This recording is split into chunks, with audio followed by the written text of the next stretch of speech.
Praise the lord అందరికీ. కఠినమైన మాట అని మన మనసుకి ఎప్పుడు అనిపిస్తుందంటే, ఎవరైనా మనకి వ్యతిరేకంగా మాట్లాడినా, లేదంటే అవమానకరమైన మాటలు మాట్లాడినా, అటువంటి సందర్భంలో కఠినమైన మాటలు మాట్లాడుతున్నారు అని అనుకుంటూ ఉంటాం. అలాగే కఠినమైన పని అంటే కష్టమైన పని అని ఏ సందర్భంలో మనకు అనిపిస్తుందంటే, మన శక్తికి మించిన పని ఏదైనా చేయాల్సిన సందర్భం వస్తే, అరే ఈ పని చాలా కఠినమైనది, ఈ పని చాలా కష్టమైనది అని మనకు అనిపిస్తూ ఉంటుంది. కానీ బైబిల్ గ్రంథంలో దేవుని యొక్క శిష్యులు కఠినమైన మాటగా భావించి యేసుక్రీస్తుని విడిచి వెళ్ళిన సందర్భం ఒకటి ఉందండి. ఆ కఠినమైన మాట ఏంటి? ఆ శిష్యులు ఎందుకు యేసయ్యని విడిచిపెట్టాల్సి వచ్చింది? తర్వాత ఎంతమంది శిష్యులు మిలిగారు? 12 మంది శిష్యులు ఉన్నారు కదా. దానికంటే ముందుగా ఎంతమంది శిష్యులు వెళ్ళిపోయారు? అసలు కఠినమైన మాటగా వాళ్ళకి ఏమనిపించింది అనేది ఈ సమయంలో అట్లాంటి ఆత్మీయ మాటలు ధ్యానించుకుందాం. మత్తయి సువార్త 22వ అధ్యాయము 14వ వచనం. కాగా పిలువబడిన వారు అనేకులు, ఏర్పరచబడిన వారు కొందరే అని చెప్పెను. పిలువబడిన వారు అనేకులు కానీ ఏర్పరచబడిన వారు కొందరే. అంటే చాలా మంది యేసయ్య లోకంలో సువార్తను ప్రకటిస్తున్న సమయంలో దేవుని యొక్క బోధలను విని, దేవుని యొక్క ఆశ్చర్య కార్యములను విని ఎంతో మంది అట్రాక్ట్ అయ్యారు. ఎంతో మంది ఆయన బోధలు వినడానికి వచ్చారు. ఆయన ద్వారా స్వస్థత పొందడానికి ఎంతో మంది వచ్చారండి. కానీ పిలువబడిన వారు అనేకులు కానీ దేవునికి నమ్మకంగా ఉండి తనకి శిష్యులుగా ఉన్నవాళ్ళు, ఏర్పరచబడిన వారు మాత్రం కొద్దిమందే. లూకా సువార్త 10వ అధ్యాయము 1వ వచనంలో మనం చూసినట్లయితే ఈ విధంగా వ్రాయబడి ఉంది. అటు తర్వాత ప్రభువు 70 మంది ఇతరులను నియమించి తాను వెళ్ళబోవు ప్రతి ఊరికిని ప్రతి చోటికిని తనకంటే ముందు ఇద్దరిద్దరిని పంపెను. ఇక్కడ 10వ అధ్యాయం 1వ వచనంలో 70 మంది ఇతరులను నియమించి అంటే 70 మంది ఫాలోవర్స్ అప్పుడు యేసయ్య కలిగి ఉన్నారు. ఈ 70 మంది కూడా వాళ్ళ వాళ్ళ బాధ్యతలు నిర్వర్తించడానికి ఇక్కడ యేసయ్య ఏమంటున్నారంటే, తాను వెళ్ళబోవు ప్రతి ఊరికిని ప్రతి చోటికిని తనకంటే ముందు ఇద్దరిద్దరిని పంపెను. యేసయ్య ఏ ఊరికైతే తాను వెళ్ళబోతున్నారో, ఏ ఇంటికైతే వెళ్ళబోతున్నారో, యేసయ్య కంటే ముందుగా తాను ఏర్పరచుకున్న తన దగ్గర నమ్మకంగా ఉన్నటువంటి 70 మందిని యేసయ్య కంటే ముందుగా పంపించడం ఒక బాధ్యతగా పెట్టుకున్నారు. అక్కడ ఈ 70 మంది కూడా యేసయ్య అప్పగించిన బాధ్యతను స్వీకరించి పని మీద బయలుదేరడం జరిగింది. అయితే ఇక్కడ ఈ 70 మందికి కూడా ఒక అధికారం ఇవ్వబడిందండి. అదేంటంటే లూకా సువార్త 10వ అధ్యాయంలోని 9వ వచనంలో మనం చూసినట్లయితే, అందులోనున్న రోగులను స్వస్థపరచుడి, దేవుని రాజ్యము మీ దగ్గరకు వచ్చి ఉన్నదని వారితో చెప్పుడి. చూసారా అండి, ఇక్కడ ఆ 70 మందికి 2 బాధ్యతలు ఇవ్వబడ్డాయి. మొదటిది ఏంటంటే, ఎవరైనా అనారోగ్యంతో బాధపడుతూ ఉంటే వాళ్ళని వెళ్లి స్వస్థపరచండి. రెండోది ఏంటంటే, సర్వలోకమునకు వెళ్లి సర్వ సృష్టికి సువార్తను ప్రకటించుడి అని మనందరి పైన యేసయ్య భారం పెట్టి ఉన్నారు కదా. సేమ్ అటువంటి బాధ్యత, అటువంటి భారం ఈ 70 మందికి కూడా ఇవ్వబడింది. దేవుని రాజ్యము మీ దగ్గరకు వచ్చి ఉన్నదని వారితో చెప్పుడి. అంటే మొదటిదేమో రోగులను స్వస్థపరచడం, రెండవదేమో సువార్తను ప్రకటించడం. అయితే వీళ్ళు దేవుడు చెప్పినట్లుగా ప్రతి గ్రామానికి వెళ్ళడం, యేసయ్య ఏ బాధ్యత అయితే అప్పగించారో ప్రతి గ్రామానికి వెళ్ళడం, ప్రతి ఇంటికి వెళ్ళడం, యేసయ్య ఏది చెప్తే ఆ పని చేస్తూ ఉన్నారు. చాలా చక్కగా వాళ్ళ బాధ్యతలన్నీ నిర్వర్తిస్తూ ఉన్నారు. వాళ్ళ ఇంటికి వెళ్ళడం, గ్రామాలకు వెళ్ళడం, రోగులను స్వస్థపరచడం, అలాగే దేవుని రాజ్యం మీ దగ్గరకు వస్తుంది అన్న మాటను సువార్త ద్వారా తెలియజేయడం చక్కగా చేస్తూ ఉన్నారు. తర్వాత 17వ వచనంలోనే, ఇదే 10వ అధ్యాయంలో 17వ వచనంలో చూస్తే, ఆ 70 మంది శిష్యులు సంతోషముతో తిరిగి వచ్చి, ప్రభువా, దయ్యములు కూడా నీ నామము వలన మాకు లోబడుచున్నవి అని చెప్పడం జరిగింది. అంటే రోగులను స్వస్థపరచడం, సువార్త ప్రకటించడం, తర్వాత వీటితో పాటు దయ్యములను కూడా వెళ్ళగొట్టే శక్తిని పొందుకున్నారండి వీళ్ళు. చాలా బాగా జరుగుతుంది. దేవుడు అప్పగించిన బాధ్యతను వీరు చక్కగా నిర్వర్తిస్తున్నారు. చక్కగా దేవుని సువార్తను ప్రకటిస్తున్నారు. అలాగే దయ్యములను కూడా వెళ్ళగొడుతున్నారు. ఎంతో సంతోషంగా వీళ్ళు ఉన్నారు అని మనం చూస్తున్నాం. ఎంతో సంతోషంగా వాళ్ళు ఉన్నారు. కానీ ఒక సందర్భం ఉందండి. ఏంటంటే వీళ్ళందరూ కూడా కఠినమైన మాట ఇది యేసయ్య, మేము ఫాలో అవ్వలేము, మేము నిన్ను వెంబడించలేము అని అన్నట్లుగా మనం చూస్తున్నామండి. అదేంటంటే యోహాను సువార్త 6వ అధ్యాయము 60వ వచనం. వీళ్ళు సువార్త ప్రకటిస్తున్నారు, రోగులను స్వస్థపరచడానికి వెళ్తున్నారు, అలాగే దయ్యములను కూడా వెళ్ళగొడుతున్నారు. కానీ యోహాను సువార్త 6వ అధ్యాయము 60వ వచనంలో ఆయన శిష్యులలో అనేకులు ఈ మాట విని, ఇది కఠినమైన మాట, ఇది ఎవడు వినగలడు అని చెప్పుకొనిరి. యేసయ్య ఒక మాట, ఒక కమాండ్మెంట్, ఒక ఆజ్ఞ ఇవ్వడం జరిగింది. పై వచనంలో చూద్దాం కొంచెం సేపట్లో. అక్కడ ఒక ఆజ్ఞ ఇవ్వడం జరిగింది. అక్కడున్న వాళ్ళల్లో చాలా మంది ఆ మాట విని, ఆ ఆజ్ఞ విని, ఇది కఠినమైన మాట యేసయ్య, ఎవరు చేయగలరు అంటే ఇండైరెక్ట్లీ ఈ మాట వినడం ఎవరి తరం అవుతుంది? ఈ మాట వినడం ఎవరి వల్ల కాదు, ఇది చాలా కఠినమైన మాట, ఇది ఎవడు వినగలడు అని చెప్పుకొనిరి. ఈ మాట ఎవరింటారు, ఎవరు చేస్తారు అని వాళ్ళల్లో వాళ్ళు అనుకున్నారండి. 66వ వచనంలో అప్పటి నుండి ఆయన శిష్యులలో అనేకులు వెనుక తీసి మరి ఎన్నడూనూ ఆయనను వెంబడింపలేదు. చూసారా అండి, వాళ్ళ పనులు వాళ్ళు బాధ్యతగా చేస్తున్న సమయంలో యేసయ్య ఆజ్ఞలను వాళ్ళు గైకొనలేక ఏమన్నారంటే, ఇక్కడ ఏం జరిగిందంటే శిష్యులలో అనేకులు వెనుక తీసి అంటే వెనకడుగు వేసి, అంటే యేసయ్య దగ్గర నుండి లోకంలోనికి వెనకడుగు వేసి మరి ఎన్నడూనూ ఆయనను వెంబడింపలేదు. అప్పటి వరకు ఆయనను వెంబడించిన మనుష్యులు, యేసయ్యను వెంబడించిన మనుష్యులు అప్పటి నుండి వెనకడుగు వేసి మరి ఎప్పుడు కూడా యేసయ్య దగ్గరికి రాలేదంట అండి. ఈ మాట వింటుంటే మనకు నిజంగానే ఇది మనకి కఠినమైన మాటగా అనిపిస్తుంది కదా, బాధ కలిగించే మాటగా అనిపిస్తుంది.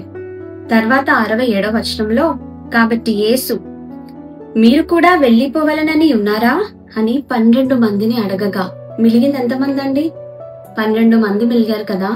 వాళ్ళని ఇలా అడుగుతున్నారు యేసయ్య, మీరు కూడా వెళ్లిపోవాలి అని అనుకుంటున్నారా అని 12 మందిని అడగగా, సీమోను పేతురు, ప్రభువా ఎవని యొద్దకు వెళ్ళుదుము?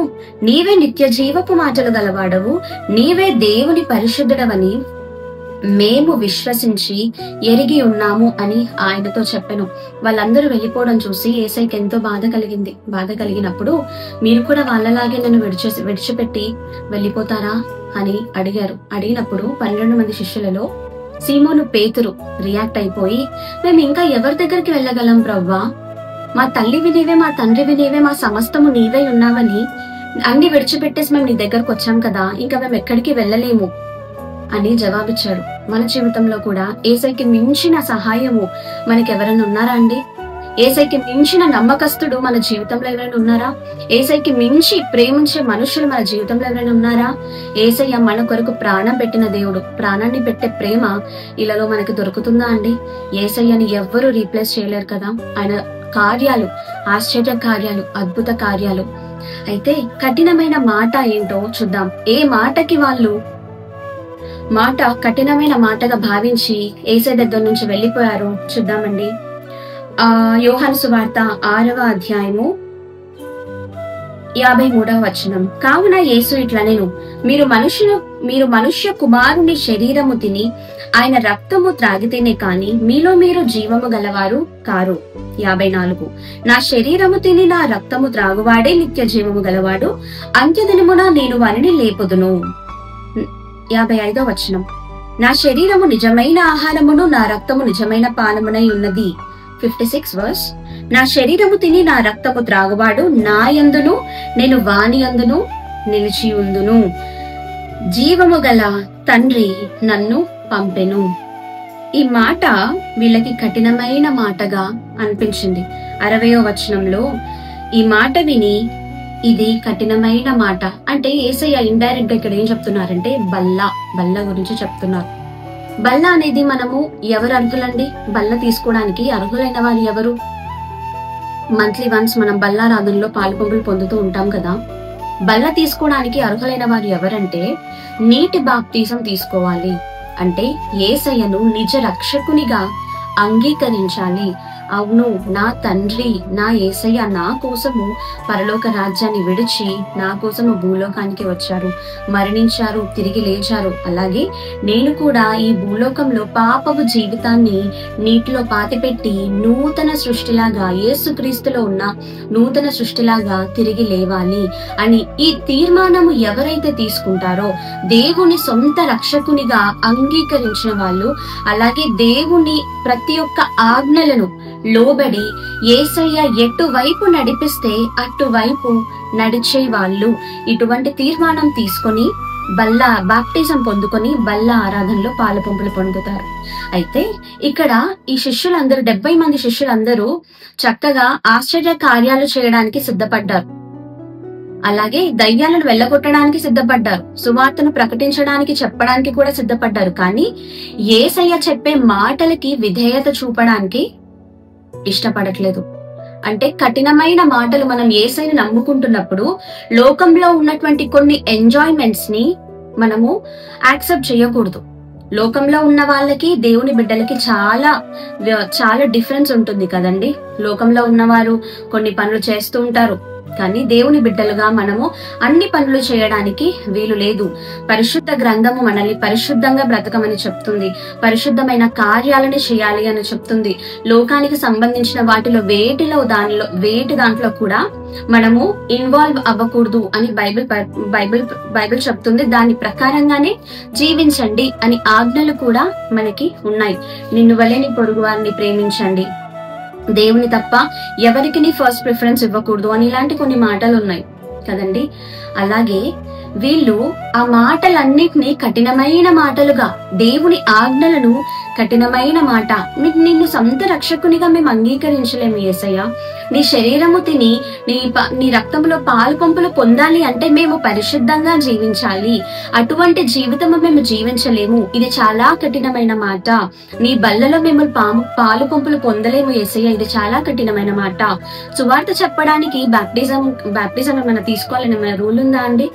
లేదు కదా. మనకి ఎప్పుడు అవకాశం వచ్చినా సరే సువార్త చెప్పొచ్చు, చిన్నవారైనా పెద్దవారైనా. కానీ బల్ల తీసుకోవడానికి మాత్రం ఒక కండిషన్ ఉంది, that we have to take water baptism.